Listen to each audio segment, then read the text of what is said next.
Hare Nama Hare Nama eva kevalam Kalo nasteva nasteva nasteva gatiranyata.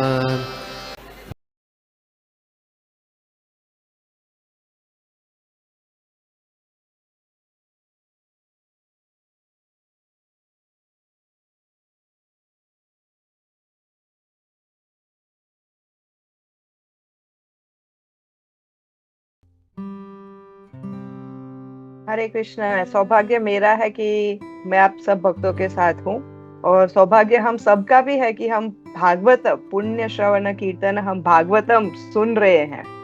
तो ये हमारा सबका सौभाग्य है कि हम समझते हैं श्रीमद् भागवतम क्या है, और भागवतम का हम श्रवण करने के लिए और कीर्तन करने के लिए यहाँ पे एकत्रित हुए हैं। तो अभी हम मेरा हिंदी थोड़ा वीक है, कभी कभी थोड़ा इंग्लिश आ जाएगा, तो प्लीज आप कोई भी माइक ऑन करके बोल सकते हैं, प्रॉम्प्ट कर सकते हैं कि माता जी हिंदी जा रहा है, इंग्लिश में आप इंग्लिश जा रहा है, हिंदी में आप वापस आ जाओ। तो प्लीज कभी ऐसा हो तो फील फ्री, आप मेरे को बोल सकते हैं। ठीक है, तो हम शुरू करते हैं। ओम नमो भगवते वासुदेवाय। ओम नमो भगवते वासुदेवाय। ओम नमो भगवते वासुदेवाय। ओम अज्ञानतिमिरान्धस्य ज्ञानाञ्जनशलाकया चक्षुरुन्मिलितं येन तस्मै श्रीगुरुवे नमः। श्रीचैतन्यमनोभीष्टं स्थापितं येन भूतले स्वयं रूप कदा मह्यं ददाति स्वपदान्तिकं। वन्देऽहं श्रीगुरु श्रीयुतपदकमलं श्रीगुरून् वैष्णवांश्च श्रीरूपं साग्रजातं सहगण रघुनाथान्वितं तं सजीवं साद्वैतं सावधूतं परिजनसहितं कृष्णचैतन्यदेवं श्रीराधा कृष्णपादान् सहगण ललिता श्रीविशाखान्वितांश्च। हे कृष्णा करुणा सिंधु दीनबंधु जगतपते गोपेश गोपिका कांत राधा कांत नमोस्तुते। तप्त कांचन गौरांगी राधे वृंदावनेश्वरी ऋषभानुसुते देवी प्रणमामि हरिप्रिये। वाञ्छाकल्पतरुभ्यश्च कृपा सिन्धुभ्य एव च पतितानां पावनेभ्यो वैष्णवेभ्यो नमो नमः। श्रीकृष्ण चैतन्य प्रभु नित्यानंद श्री अद्वैत गदाधर श्रीवासादि गौर भक्त वृंद। हरे कृष्णा कृष्ण कृष्ण हरे हरे, हरे राम राम राम हरे हरे। तो आप सभी का स्वागत है आज के श्रीमद् भागवतम क्लास में। तो हम चर्चा कर रहे हैं थर्ड कैंटो, तीसरा कैंटो, और तीसरे कैंटो का 20 चैप्टर। तो हम देख रहे हैं कि शुरू होता है मैत्रेय मुनि और शुरू होता है सूत गोस्वामी और शौनक आदि ऋषि के बीच। शौनक आदि ऋषि सूत गोस्वामी को कुछ पूछ रहे हैं, और जवाब में आ रहा है विदुर और मैत्रेय की चर्चा। और ये सब सुना कहाँ है सूत गोस्वामी ने? तो परीक्षित महाराज और शुकदेव गोस्वामी का जो भागवत कथा हुआ वो सुन रहा है। तो हम देख सकते हैं परत है, एक कॉन्वर्जेशन, दूसरा कॉन्वर्जेशन, तीसरा कॉन्वर्जेशन, ऐसे लेयर्स हैं बहुत सारे, कॉन्वर्जेशन पे कॉन्वर्जेशन। तो श्रीमद् भागवतम में ये बहुत ये बहुत ऐसा बहुत देखने को मिलता है कि एक चर्चा हो रही है, उसमें दूसरी चर्चा हो रही है, उसमें दूसरी चर्चा हो रही है। तो ऐसी ऐसी बहुत सारी लेयर्स देखने को मिलते हैं। तो इसका हम क्या मीनिंग निकाल सकते हैं, इसका क्या अर्थ हुआ? तो इसका यही हुआ कि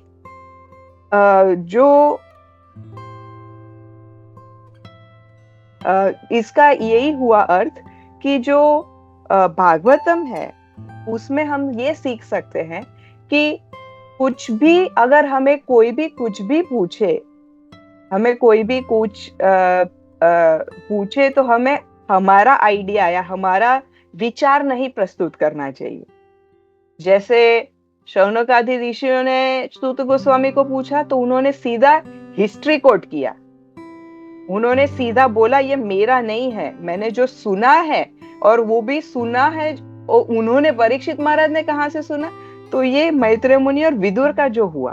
तो ये हमें हमेशा याद रखना चाहिए। ऐसा इसीलिए होता है कि जब हम भी कुछ चर्चा करें, हमारे मन के विचार हमें प्रस्तुत नहीं करने चाहिए। हमें जो हमने सुना है और प्रॉपर रेफरेंस के साथ कि हाँ हमने यहाँ सुना था, इनके पास सुना था, ऐसे सुना था, ये एक हमें ध्यान रखना चाहिए। दूसरा एक इसमें समझने वाली बात ये है कि जो ऐसा कॉन्वर्सेशंस है, ऐसा इसलिए भी दिया गया है क्योंकि उसमें हमें पता चलता है कि जो ये डिस्कशंस हैं वो कोई ये नहीं है, ये एक हिस्ट्री है, ये कोई माइथोलॉजी नहीं है जैसा बहुत कॉमनली सब बोलते हैं कि भाई माइथोलॉजी। ऐसा माइथोलॉजी नहीं है ये, तो ये हिस्ट्री है। तो इसीलिए ये कॉन्वर्सेशंस का डिस्कशन बहुत बहुत इम्पोर्टेंट है। तो अब हम शुरू करते हैं। तो पहले क्या पूछा उन्होंने, कहाँ से शुरू हुआ? तो शुरू होता है कि जो सेकेंडरी क्रिएशन, पहले जो डिस्क्रिप्शन विदुर, पहले और एक चीज इसमें समझने वाली है कि अभी अभी इस चैप्टर से पूर्व हमने भगवान की वरा अवतार की लीला को हमने सुना, और इसके बाद हम अब क्रिएशन में जा रहे हैं, ये जो सर्ग विसर्ग इसमें जा रहे हैं। तो बहुत बहुत बहुत टाइम ऐसा लगता है कि अरे भाई ये थोड़ा बोरिंग है, क्यों ना हम सिर्फ भगवान की सिर्फ लीलाओं का स्मरण करें, सिर्फ लीलाएं सुने, है ना, कि नहीं भगवान ने ऐसा किया, भगवान ने ऐसा किया। बट एक चीज हमें हमेशा याद रखनी चाहिए, हमेशा स्मरण रहनी चाहिए हमारी, कि जब तक हम भगवान की महानता को नहीं समझते, भगवान की ग्रेटनेस को नहीं समझते, हम भगवान की मधुरता को जल्दी से स्वीकार नहीं कर पाएंगे। क्योंकि हमारी जो बुद्धि है, हम हमारी चीज को हमारी इतनी सीमित बुद्धि से हम आंकते हैं, हर चीज को हम इसी से तोलते हैं, इसी से कंपेयर करते हैं। कोई भी है तो ये सोचेगा कुछ हाँ मेरा भी ऐसा होता है, मेरे एक्सपीरियंस में भी ऐसा हुआ था। हमेशा इसी दृष्टि से कोई इंसान देखता है और सोचता है और समझता है। पर जब हम भगवान को इस सीमित बुद्धि से समझते हैं तो हम एक भूल कर बैठते हैं कभी कभी, कि भगवान की कोई लीला सुनी तो हम ये सोचते हैं हाँ हस्बैंड वाइफ में तो ऐसा होता है, मेरे हस्बैंड के साथ भी ऐसा होता है, हाँ इसके साथ भगवान ने ऐसा लीला किया, हाँ गर्लफ्रेंड बॉयफ्रेंड, हाँ हमारे समाज में भी गर्लफ्रेंड बॉयफ्रेंड होते हैं। तो जब तक हम ये नहीं समझ सकते कि भगवान कितने महान है, कि भगवान एक्स्ट्राऑर्डिनरी है कुछ, तो जब हम उनकी ऐसी एक्स्ट्राऑर्डिनरी पास टाइम सुनेंगे तो हम उसे कुछ रिस्पेक्ट के साथ देखेंगे, हम उसको कुछ ऑर्डिनरी है या हमारे मंडेन जीवन के साथ कंपेयर नहीं करेंगे इससे। इसीलिए कभी कभी ये टॉपिक थोड़े ऐसे लगते हैं कि हाँ थोड़े ड्राई है, थोड़े समझ नहीं आ रहे, ये ऐसा कैसे हो सकता है, ये अंडा हुआ, वो अंडा ऐसा, एक अंडा, ये महत्व क्या है, प्रधान क्या है, कभी ऐसा होता है, ऐसा we start scratching our heads. But ये समझना चाहिए कि अगर हमारी हम अगर भगवान को समझने की कोशिश करते हैं तो भगवान ददामि बुद्धि योगम था, भगवान हमेशा हमें इंटेलिजेंस देते हैं। तो इवन तो ये सब थोड़ा ऐसा लग रहा है कि ड्राई है, बट अगर हम प्रयत्न करेंगे तो हमें भी थोड़ा समझ में आएगा। तो जब ऐसे चैप्टर्स आते हैं तो हमें थोड़ा अपने आप से और भगवान, हम अपने आप से थोड़ा पेशेंस रखना चाहिए कि हाँ चलो ओके समझ में आएगा, और दूसरा भगवान पे पूरी श्रद्धा रखनी चाहिए। भगवान कहते हैं वो देंगे समझ, तो हमें समझ आ जाएगा। तो कहाँ हम पहले थोड़े श्लोकों में जो पहले है थोड़े श्लोक, उसमें हमने ये सुना है कि मैत्रेय थोड़ा पहले तो थोड़ा विदुर जी के बारे में, उनके गुणों के बारे में सुना, वो भगवान के भक्त है, उन्होंने कैसे अपना घर त्याग दिया, ये सब। और अब फिर बाद में हम सुन रहे हैं सर्ग के बारे में। सर्ग क्या है? Primary creation. तो उसमें पहले हमने सुना कि भाई जो तीन प्रकृति के तीन गुण हैं, सत्वगुण, वो तीन गुण अभी तो अलग अलग नहीं हुए हैं, उनका एक ही है। वो थोड़े एजिटेट हुए जो जीवों के कर्मा से, समय के प्रभाव से और महाविष्णु की कृपा से। तो उसमें से महतत्व आया, और महतत्व से सबसे पहली चीज आती है अहंकार। फिर आते हैं जो earth, wind, water, fire, ether, 5 gross elements. फिर आते हैं senses, working senses, knowledge acquiring senses, देवता जो उनको कंट्रोल करते हैं। तो ये हमने बहुत डिटेल में सेकंड कैंटो में भी सुना है। और जब ये सब साथ हुए फिर भी वो कुछ सृष्टि नहीं कर पाए, क्योंकि जो जड़ वस्तु है वो जड़ वस्तु है, जो चेतन वस्तु है चेतन है। कितनी भी ताकतवर क्यों नहीं हो ये महत्त्व, ये सब थोड़े पावरफुल है एलिमेंट्स, बट जब तक भगवान की दृष्टि, जब तक भगवान की कृपा नहीं होती है, वो एक अंडे के रूप में जो अपना कारण समुद्र है उसमें ऐसे हजारों साल तक पड़े रहे। पर फिर भगवान गर्भोदकशाही के विष्णु के रूप में उसके अंडांतर, उस एक श्लोक है ब्रह्म संहिता में, अंडांतरस्थ भगवान उसमें एंटर हुए। और उसके बाद भगवान की नाभि से एक कमल खिला, उसमें ब्रह्मा जी का जन्म हुआ। और ब्रह्मा जी भगवान की दी गई बुद्धि से उन्होंने क्रिएशन, सेकेंडरी क्रिएशन शुरू किया। ठीक है, तो प्राइमरी क्रिएशन तो होता ही है, अब सेकेंडरी क्रिएशन जैसे हम इसको कैसे समझ सकते हैं? तो प्राइमरी क्रिएशन क्या है? कोई भी बिल्डिंग बनाते हैं, प्राइमरी क्रिएशन क्या है? तो उसमें चाहिए कंक्रीट, उसमें चाहिए मिट्टी, ब्रिक्स, ये प्राइमरी चीजें हैं। बट उसको मिक्स करके जो इंजीनियर वगैरह लोग बनाते हैं, लेबर लोग बनाते हैं, तो उससे बड़ी बिल्डिंग बनती है। तो ये ऐसी ही कुछ चीज है जो रॉ मटेरियल है, जो प्राइमरी क्रिएटर है भगवान विष्णु है, और उनके बाद ये सबको मिक्स करके जो बड़ी बड़ी बिल्डिंग बना रहे हैं वो ब्रह्मा जी बना रहे हैं। तो सबसे पहले ब्रह्मा जी ने बनाया, उनके प्रतिबिंब से, शैडो से जो है इग्नोरेंस आया। तो हमने डिटेल में देखा है 5 टाइप की इग्नोरेंस है।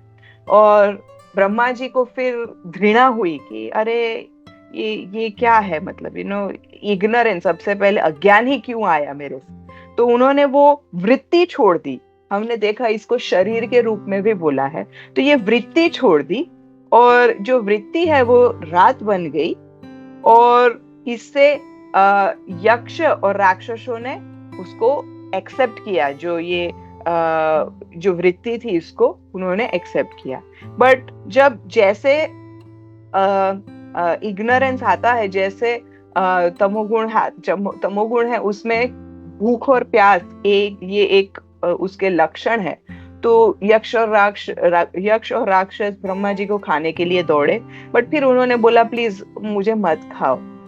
और अभी क्या हुआ, ब्रह्मा जी के तेज से देवता उत्पन्न हुए। उसके बाद ब्रह्मा जी के बटक से कुछ और असुर पैदा हुए, और उनको ब्रह्मा जी के पीछे भागे उनके साथ संभोग करने के लिए।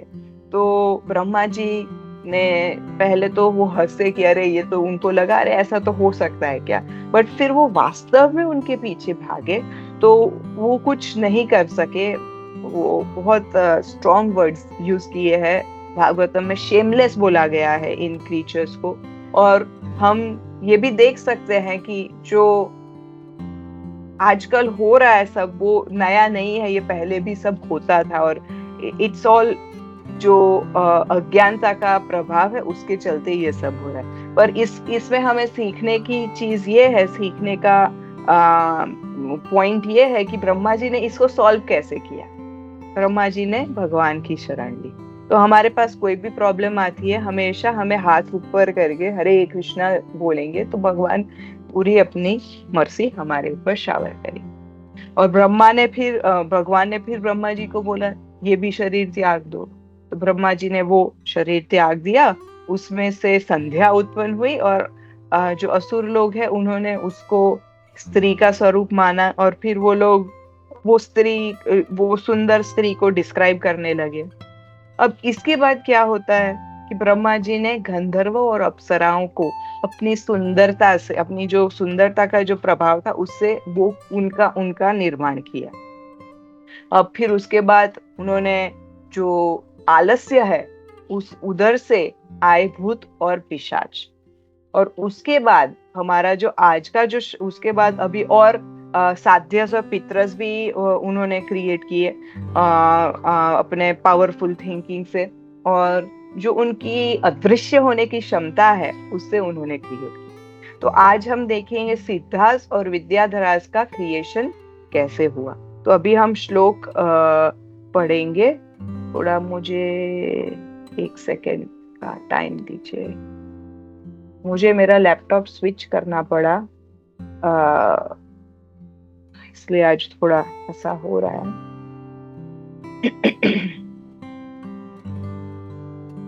तो आज हम 3rd कैंटो का 20 चैप्टर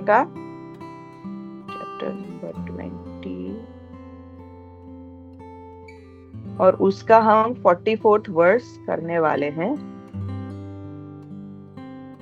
अभी तक हमने इंट्रोडक्शन ले लिया। सिद्धं विद्याधरश्चैव तिरोधानेन सोऽसृजत् तेभ्यो ददात् तम् आत्मानम् अंतर्ध्यानाख्यम् अद्भुतम्। Then Lord Brahma, by his ability to be hidden from the visions, created the Siddhas and Vidyadharas and gave them wonderful form of his known as अंतर्धान।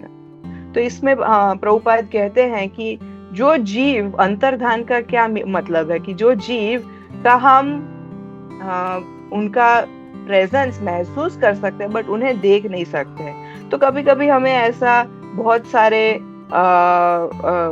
कभी कभी किसी को होता है कि ऐसा अनुभव कि हाँ कुछ दिखा बट दिखता नहीं है, कुछ गिरा बट कैसे गिरा वो समझ नहीं आता। कभी हवा होती है बट कभी हवा नहीं होती है। तो ऐसे कभी कभी हमें एक्सपीरियंसेस होते हैं। तो ये जो साइंस कहता है कि समझ नहीं आता है, तो भागवतम इस चीज को समझा रहा है कि नहीं ऐसी चीजें होती है। जैसे हम कभी कोई गैस या कभी हवा को देख नहीं सकते हैं बट उसे महसूस कर सकते हैं। तो उसी प्रकार जिनके शरीर सूक्ष्म होते हैं उनको हमें अनुभव होता है बट हम उन्हें देख नहीं सकते हैं, क्योंकि जो शरीर हमारा, जो ये शरीर है उसमें इट इज मेड, वो बना है earth, wind, water, fire, air, ether, इन 5 चीजों से। तो पृथ्वी, हवा, अग्नि, जल और जो साउंड है, ईथर को हम साउंड भी बोलते हैं, तो उससे बना है। तो जो हमारा जो शरीर है उसमें अर्थ प्रोमिनेंट है, तो इसलिए हम देख सकते हैं। बट कोई ऐसे जीव होते हैं जिनमें कुछ और प्रोमिनेंट होता है। जैसे जो सूर्य पे रहते हैं उसमें अग्नि प्रोमिनेंट होता है। तो जो हम science is not able to answer this कि हाँ सूर्य पे कोई हो सकता है। वो कहते हैं हाँ कुछ बैक्टीरिया है बट ऐसा नहीं है। जिनके शरीर में अग्नि का प्रभाव ज्यादा है वो रह सकते हैं। जैसे हम इस अर्थ पे भी देख सकते हैं जिनके शरीर में पानी प्रधान है, they are all water creatures. हम पानी में कितना देर रह सकते हैं, स्विमिंग करके आ गए उतनी देर। बट ये वेल, फिश, बाकी बहुत सारे अनकाउंटेबल लिविंग एंटिटीज पानी के नीचे पूरा लाइफ स्पेंड करते हैं, तो उनमें वाटर प्रधान है। तो उसी प्रकार कोई ऐसे अलग प्रकार के जो जीव होते हैं जिनमें अलग प्रकार के जो जो शरीर उनका थोड़ा सूक्ष्म होता है, तो उन्हें हम महसूस कर सकते हैं बट देख नहीं सकते, तो उनको ये कहा गया है अंतर्धान। अभी 45 श्लोक में जाएंगे। स किन्नरान किम पुरुषान प्रत्यमात्येनाश्रिजत प्रभु मानायाम आत्मनात्मानम आत्मभाषाम विलोकयान। One day, Brahma, the creator of living entities, behold his own reflection in water, and admiring himself, he evolved Kim Purushas as well as Kinnaras out of that reflection. तो अपने पानी में अपने प्रतिबिंब से उन्होंने अपने आप को, उनको लगा अरे हाँ मैं कितना सुंदर हूँ, और उससे किम पुरुषा और किन्नरा निकले। अभी 46 पे जाएंगे। ते तो तद जागृ रूपम त्यक्तम यत परमेश हिना मिथुनी भूया गायंतस तम एवो Shashi कर्मभि। Kim Purushas and Kinnaras took possession of that shed.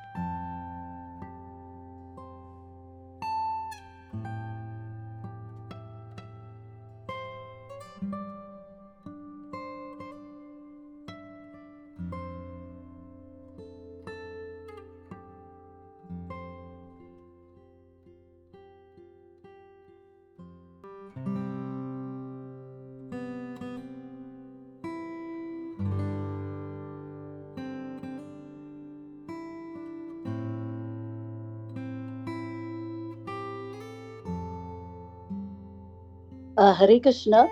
Mataji, actually I'm not able to hear you. I don't know whether it's a problem with others as well. So I thought I'd just check. Yes, I'm also not hearing you. Better now? Yes. Okay, maybe it was the headphone. Okay. Yes. ठीक है।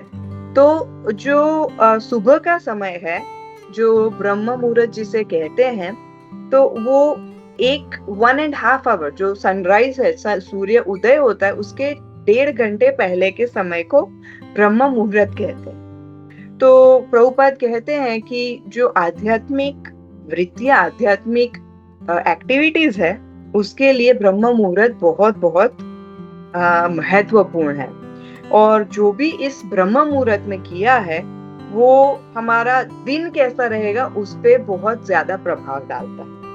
तो हम थोड़ा इस ब्रह्म मुहूर्त के बारे में थोड़ा समझते हैं डिटेल में कि ये क्या है ब्रह्म मुहूर्त। तो ब्रह्म मुहूर्त जो है, ये समय जैसा हमने चर्चा किया सूर्य उदय के पहले का समय है, not sunrise, before sunrise, 1.5 hour before sunrise. तो कभी कभी ये चेंज होता है, समर में सनराइज का टाइम अलग होता है, विंटर में सनराइज का टाइम अलग होता है, तो ये थोड़ा बदलते रहता है। तो प्रभुपाद ने ऐसा फ्लक्चुएशंस नहीं हो, इसलिए प्रभुपाद ने एक ही बोला 4:30 मंगला आरती का टाइम। प्रभुपाद ने ब्रह्म मुहूर्त तो सेट नहीं किया बोल सकते, बट जो हमारा टेम्पलों में जो स्पिरिचुअल एक्टिविटीज का स्टार्टिंग टाइम है उसे ब्रह्म मुहूर्त जो उसे कहते हैं 4:30 मंगला आरती प्रोग्राम। तो प्रभुपाद ने एक ऐसे सेट कर दिया, बिकॉज ऐसा फ्लक्चुएशन करना बहुत मुश्किल है। कोई कंट्रीज ऐसे हैं उसमें सनराइज सनसेट का टाइम बहुत वेरी होता है। जैसे हम लोग मेलबर्न में रहते हैं, तो विंटर के टाइम पे तो सनराइज, समर के टाइम पे सनराइज बहुत डिफरेंट होता है। तो वी कांट चेंज कि हाँ आज मंगला आरती 4:30 को होगा, आज मंगला आरती 5:30 को होगा, अभी 7:30 को होगा, ऐसा कुछ चेंज नहीं कर सकते। इसलिए प्रभुपाद ने एक स्टैंडर्ड सेट कर दिया। तो ब्रह्म मुहूर्त के बहुत सारे फायदे हैं, तो लेट अस अंडरस्टैंड क्या है ये फायदे। तो एक शास्त्र है जिसे मनुस्मृति कहते हैं। तो मनुस्मृति का जो कथन है उसके हिसाब से जो इंसान ब्रह्म मुहूर्त में सोया रहता है उसके लिए उसका जो पुण्य काम किए हैं उसके तो बेनिफिट, उसका जो पायस एक्टिविटीज का बेनिफिट है वो डिस्ट्रॉय हो जाता। अब तो हम देख सकते हैं कलयुग में वैसे भी कोई इतना कुछ पुण्य काम करता नहीं है, और उसमें भी अगर डिस्ट्रॉय हो रहा है जो, तो आदमी जो they are surviving on their old bank balance, नया तो बैलेंस बन नहीं रहा है, पुराने बैलेंस से जी रहे हैं, अगर वो भी खत्म होने लगा तो फिर व्हाट इज देयर होप। तो ये एक मनुस्मृति में कहा गया है। और एक शास्त्र है, मैं उसका नाम भूल गई हूँ, मेरे नोट्स में लिखा था बट मैं ये लैपटॉप से मेरे नोट्स नहीं खोल पा रही। और एक शास्त्र में लिखा है कि सिर्फ ब्रह्म मुहूर्त में उठने से इंसान की आयु, सुंदरता और बुद्धि में विकास होता है, और वो उसका जो रूप है वो लोटस के समान खिल जाता है। So not even spiritual benefit, material benefit भी इतना है कि इंसान को मिल सकता है।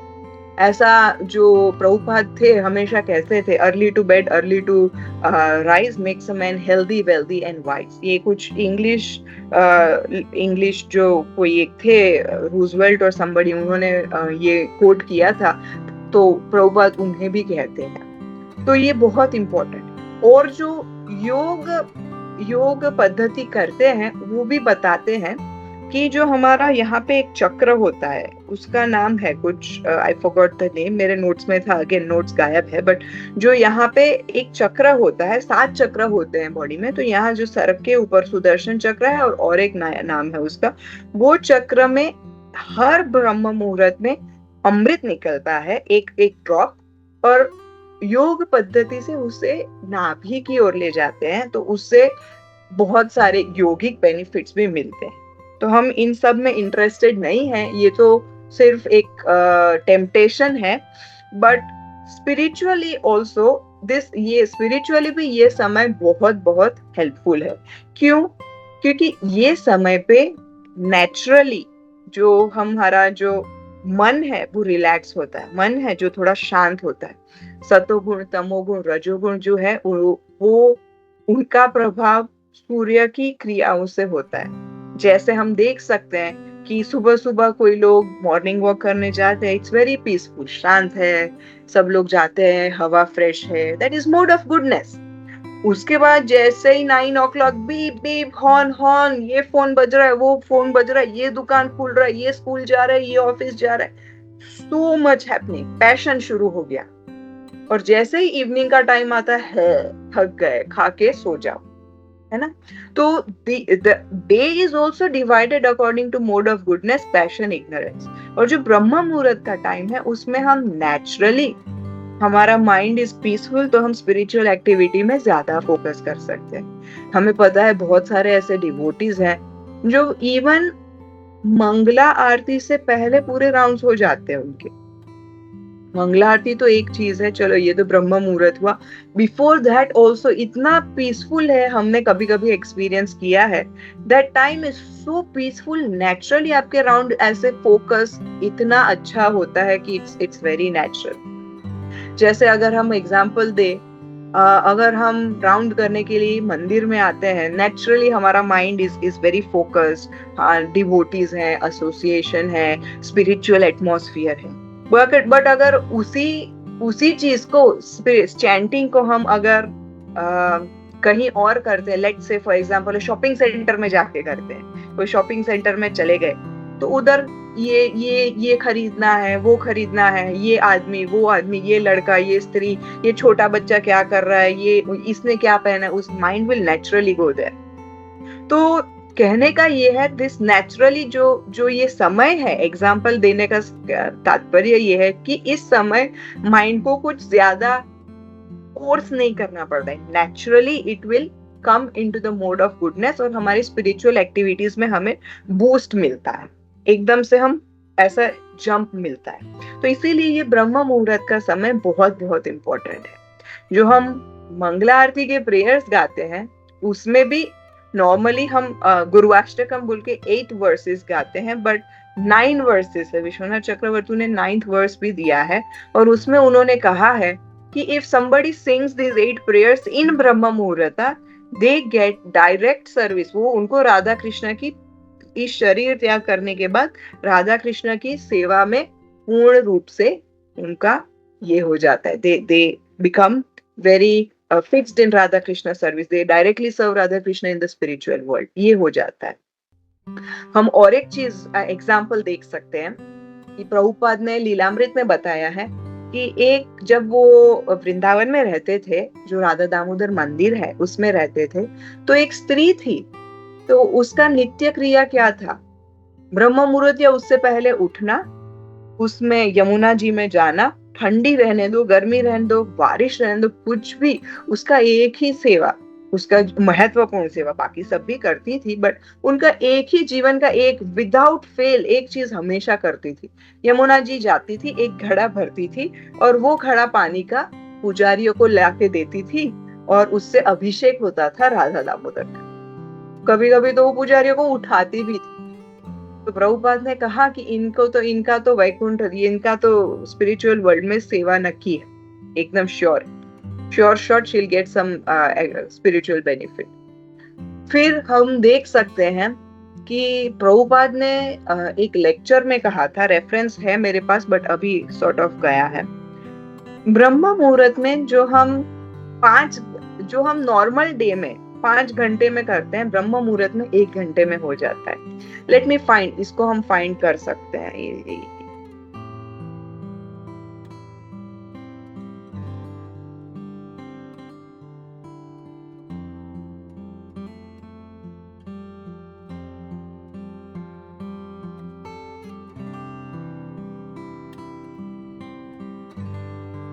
Yes, 1 hour in Brahma Muhurta is equal to 5 hours.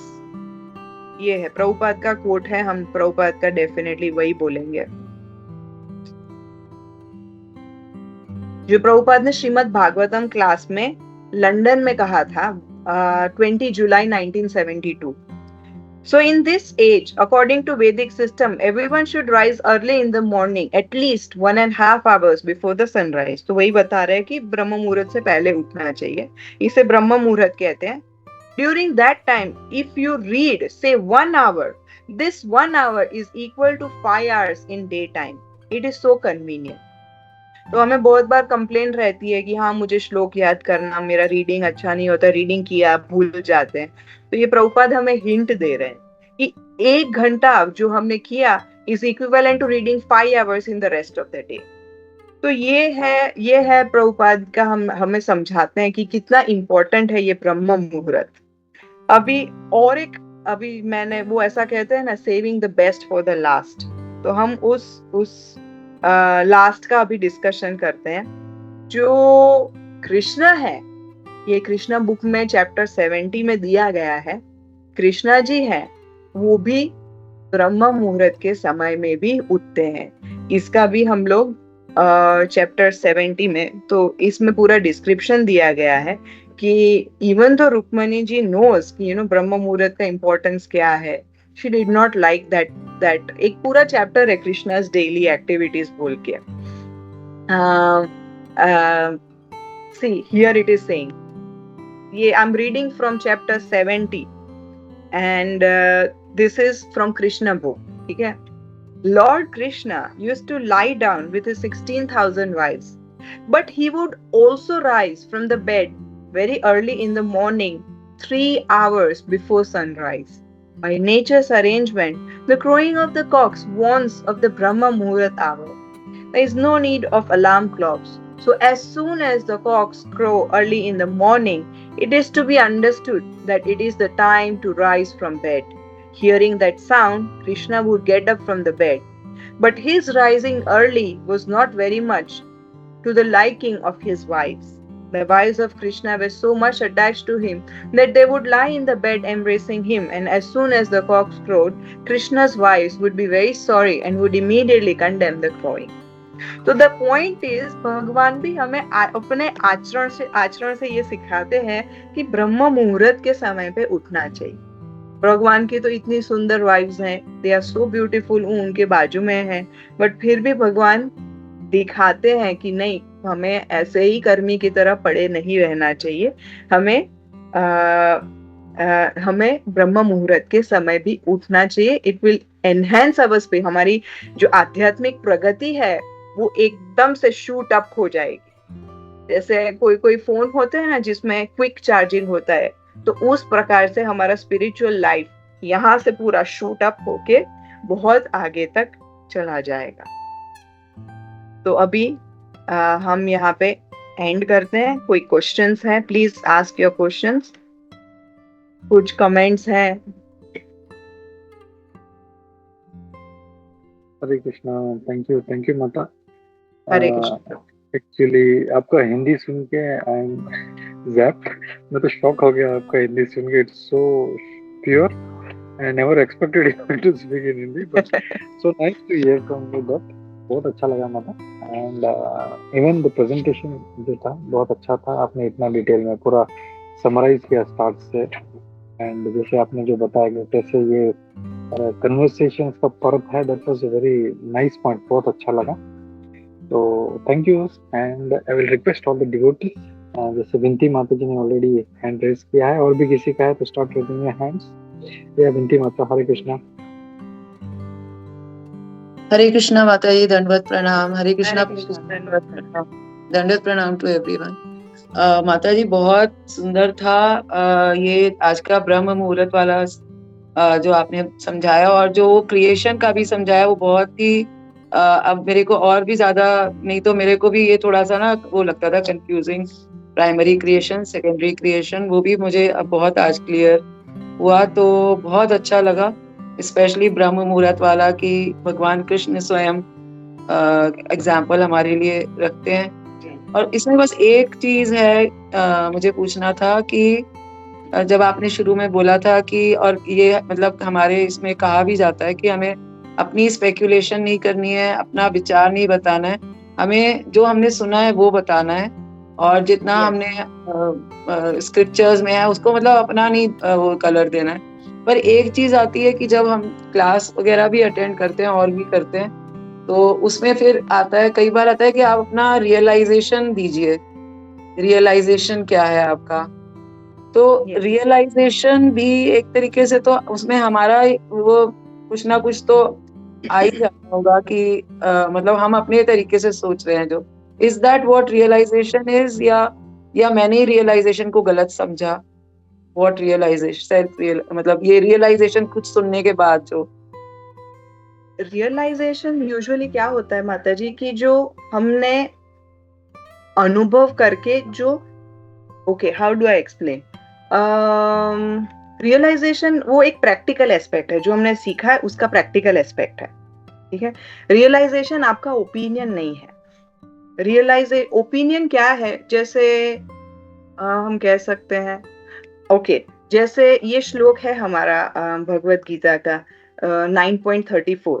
ठीक है, 9.34 में क्या कहते हैं कृष्णा की, मन मना भव मद भक्तो मध्याजी माम नमस्कुरु।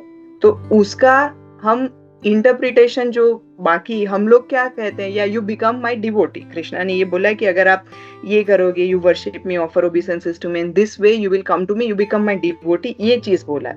बट अगर कोई चीज ये कहता है कि संस्कृत का स्पेक्यूलेशन करके, अरे संस्कृत का मीनिंग ये होता है, संस्कृत का actual word to word translation करके हम ये करें, तो इसका मीनिंग ये होता है कि आप भगवान बन जाओगे, you will come to me, मतलब you will become me.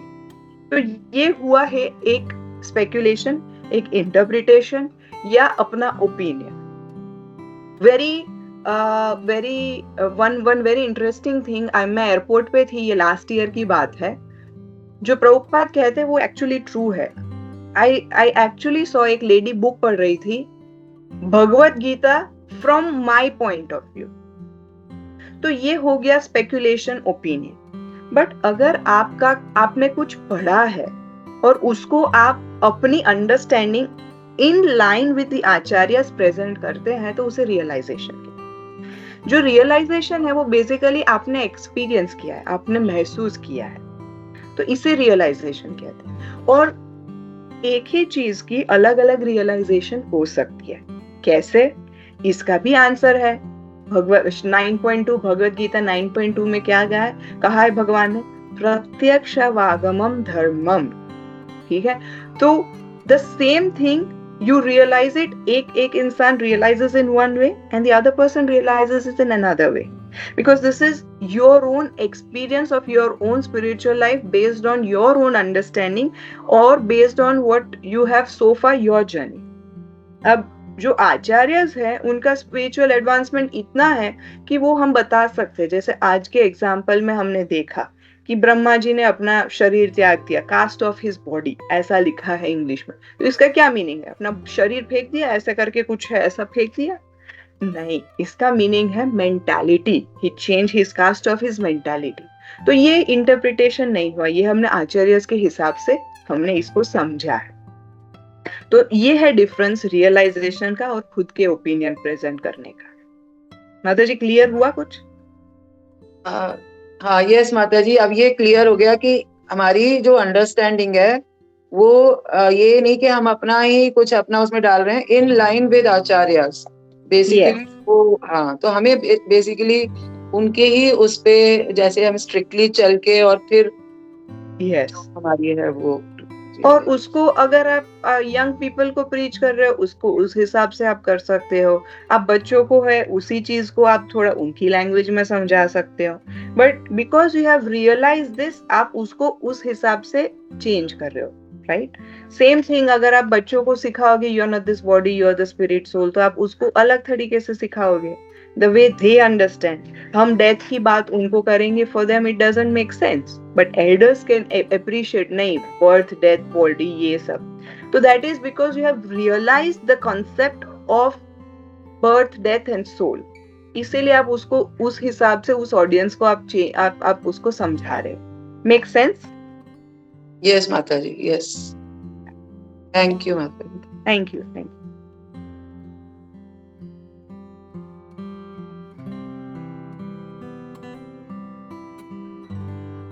Prabhu, I think no more questions. Anybody else? Yes, माता. I think looks like no more questions. तो हम लोग रुकते हैं। बहुत बहुत धन्यवाद माता। और ऐसे ही रिक्वेस्ट है माता जी, बहुत अच्छा लगा आपका प्रेजेंटेशन, आपका Hindi so pure. So please keep joining. We love to hear from you again and again.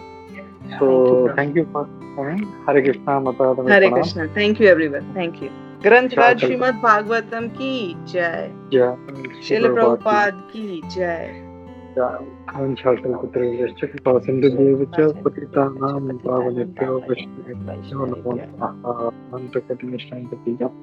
Thank you, Mata. Thank you, Prabhu. Hare Krishna.